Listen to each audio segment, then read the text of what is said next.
The ability to have in-depth understanding of banking and the financial sector has given a shot in the arm for the Ministry of Finance to implement various initiatives, including the 6-month blanket moratorium for the rakyat's benefit. The Finance Minister, Tengku Seri Zafrul Aziz said, despite the initial backbite during the early days of his appointment, when people said he would care more for the finance sector due to his position as a former banker, what has happened is the other way around.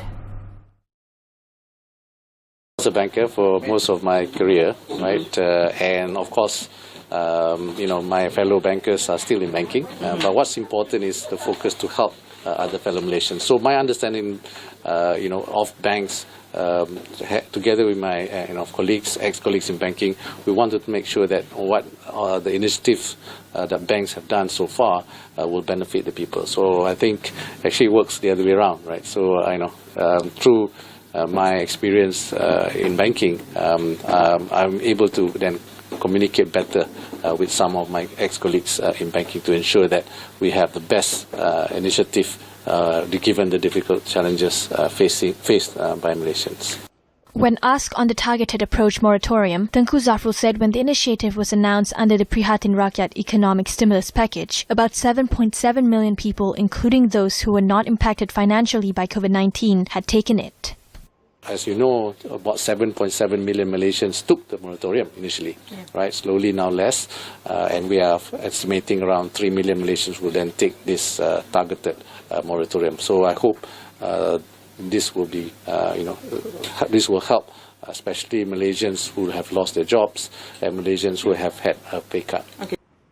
Tengku Zafrul also stressed that if a blanket moratorium continuity is given, the banking sector would face an adverse impact, with some banks already feeling the heat. The banks need to lend to drive and stimulate the economy. So the last 6 months, because of the moratorium, the bank's opportunity to lend was reduced by 79 billion ringgit.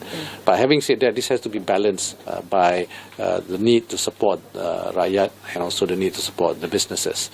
So that's why going forward, as announced by the Prime Minister, this needs to be more targeted.